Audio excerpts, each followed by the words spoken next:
Thank you so much. Hello, everyone. I do feel like I'm joined by the Marvel Avengers crew because I'm so amazed by this panel. And obviously, we're going to dive into this I feel like this is a press conference almost, like we don't have any big... I'm like, permission to approach the bench, Your Honor. Exactly. Yeah. Any big revelations? No. Anyway, so obviously we're here to talk about purpose, and I think purpose has been one of those hot topics for a long time. I often feel like purpose is a little bit like Pokemon. Everybody is searching for it, but nobody really knows why. And so that's why I'm so happy that we have the Adventures crew here with us. I've been in the purpose space for more than a decade, and wrote my first book about a decade ago about it. And I almost feel that so much has changed since then. And actually, one of the brands that was in my first book was Corona. So happy to see you here in the longevity. But so much have happened since then, I feel. And I'm sure that you could recognize that today we've all been talking about purpose, we've all been talking about ESGs. But if we really sort of step back and think about it, who's authentic in this space? I mean, when everybody is talking about, hey, look at us, look at our values, who then to really believe? So that's what sparked me to write a second book called The Hero Trap that really claims that values might not cut it anymore, actions might not cut it, but it's much more about who you can help people become. So this is a battle about how we make people more conscious, help them towards living greener lives. And I think right now, at this sort of volatile economic times, I think it's especially interesting to see how purpose will move forward. My own start was COP15, the climate summit in Copenhagen. That provoked me to write my first book. So that was how I got into this purpose space. I know, Stephanie, for you, I mean, we just earlier joked about Stephanie's been with Kellogg's for 16 and a half years. So it's almost like she's got to be somewhere on that founder photo bombing. But what sort of brought you into this purpose space, and what draws you into the exciting work that Kellogg's is doing? Yeah, so if you'll permit me to tell a personal story. Yeah.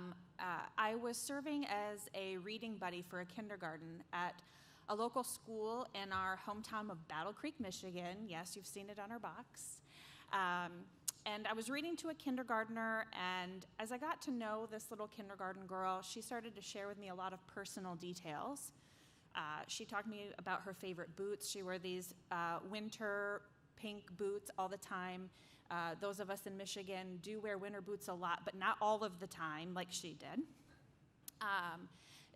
She talked to me about her favorite books, and then she started to tell me some personal things that she and I'm going to get emotional, and I'm sorry, because I do when I tell this story, but she didn't like the power company because they turned off her power. And she lived with her grandma because her mom had been mean to her. And they didn't have food in the pantry all the time. I left that classroom that day that she told me some of these things, and it was very deflating in the moment. I couldn't imagine my own children being worried about the power or their safety or whether their tummies were going to be full. But it also created a fire in me to make sure that we are supporting communities and children. And at Kellogg, that's one of the cores of what we do as part of our ESG strategy, and ensuring sustainable and equitable access to food. So the one thing I knew when I left that room that day is she didn't have to worry about her pantry being empty because she could come to school and have breakfast. I think it's sometimes some of the things we forget when we work in the purpose space, the real impact, and when you see that real impact, it really does touch people. Oatly, how many people know Oatly? Let's get some hands up. For those of you watching online, people are going to look at you weirdly, but fine, okay. Quite a few of you. So I think all of us probably know Oatly for a bit of the activist approach in this space. And I obviously talked a little bit about how today it's harder to cut through with purpose.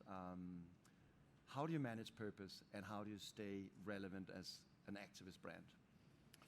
And would you call yourself an activist brand? We don't. We like to use the term active-ish, even though we like to start a lot of trouble. I mean, obviously, we are in the business of food systems shift. So at our core, I guess you could call that activism, if not just like change agency.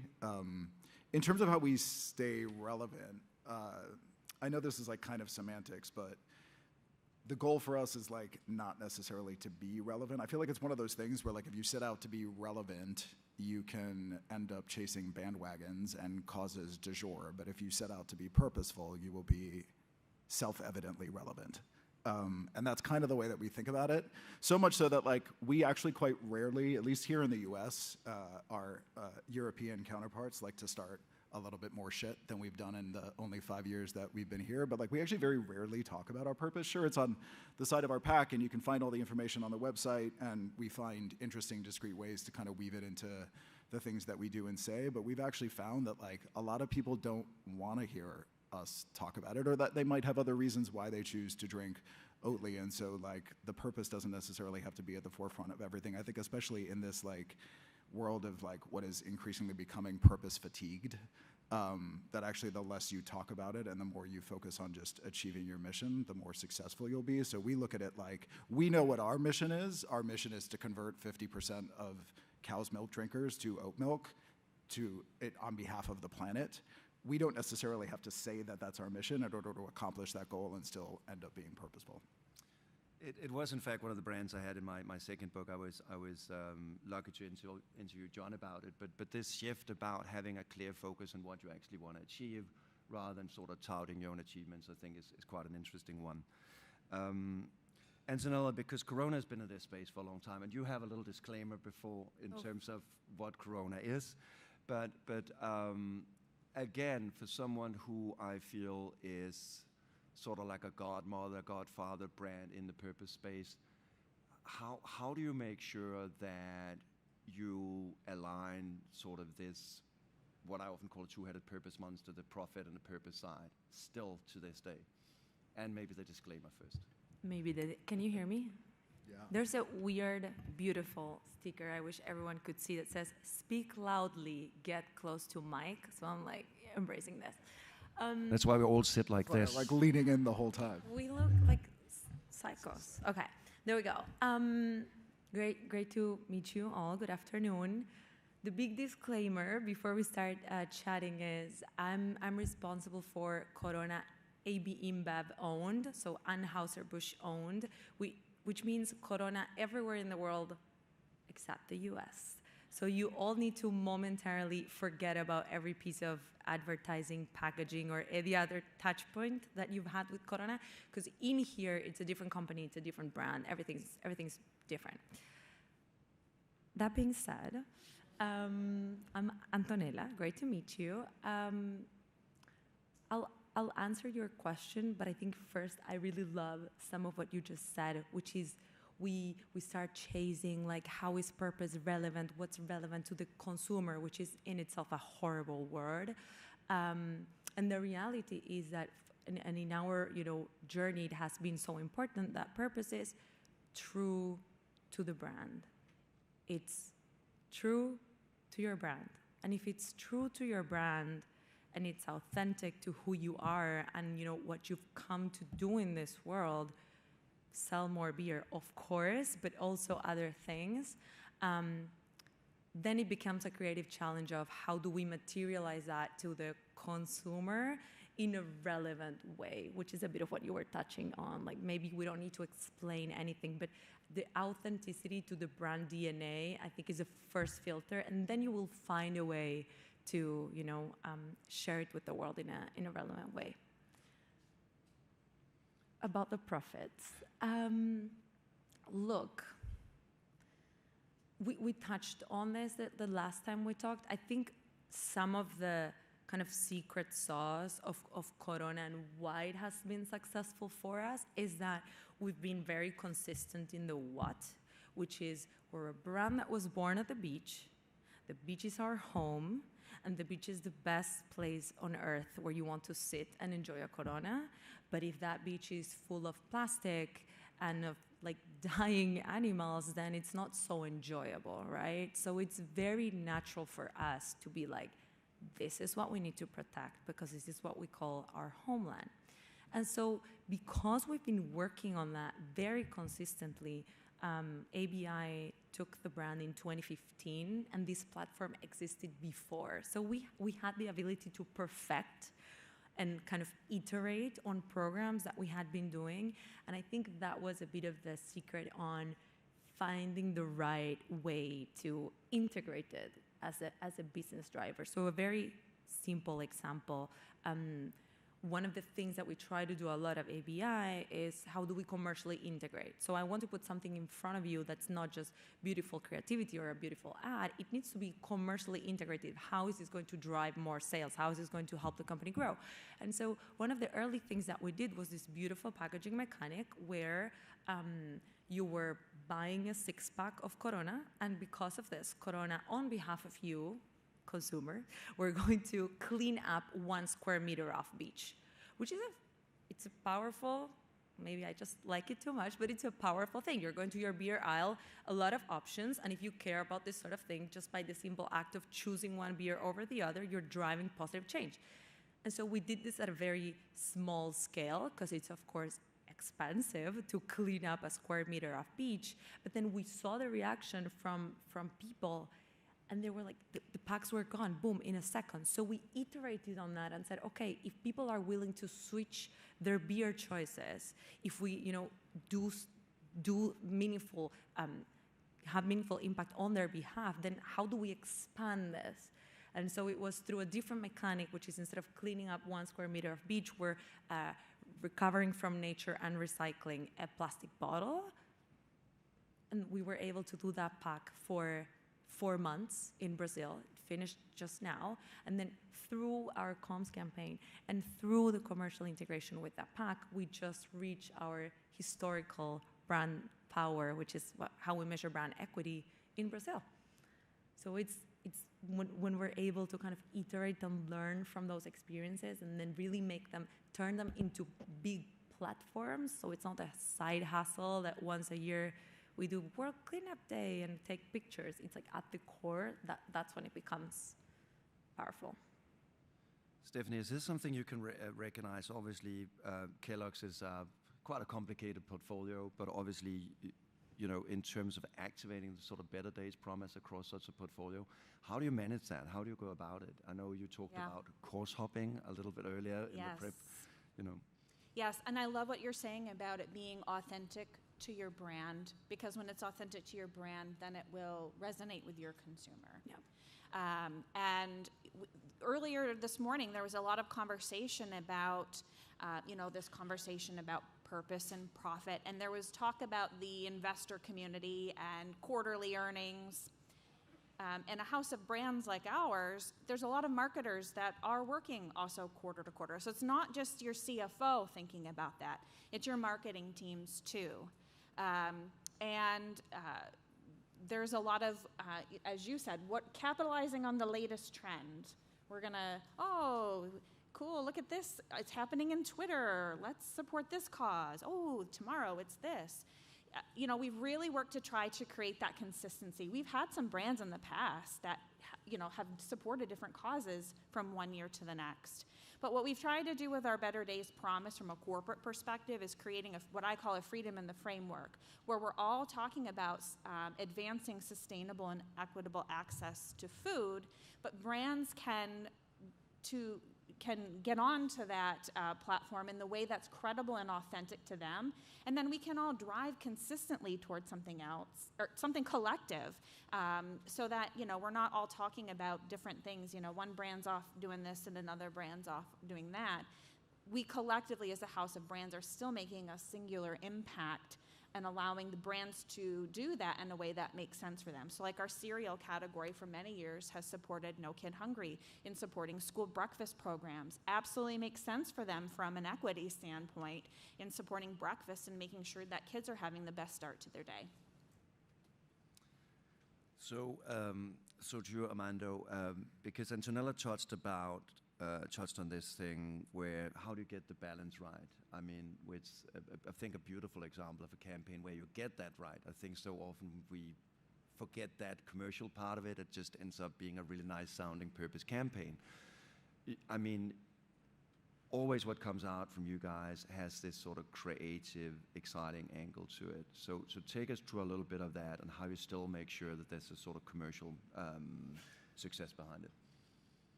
We don't do work that we don't love doing.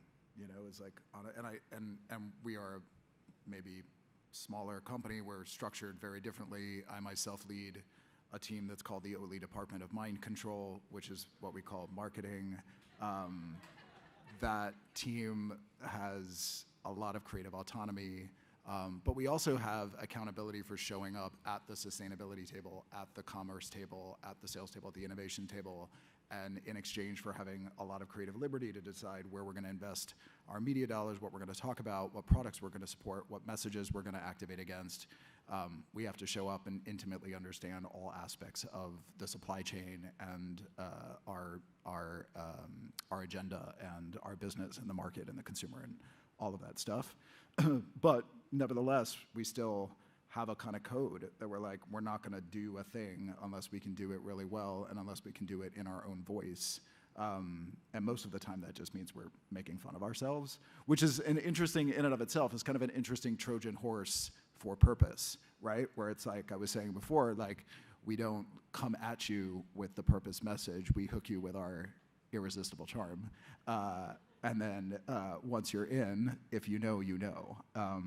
And that may change over time. I think there's still like a huge knowledge gap of the correlation between food systems and the environment and what the food choices you make, sort of how the food choices you make impact the environment. And so maybe we're gonna have to close that gap a little bit better if we wanna continue growing, but so far, we actually prioritize the creativity and the voice of the brand over anything else.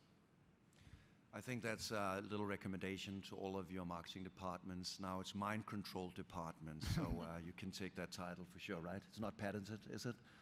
No. Good. Take it, it's yours. Yeah, exactly.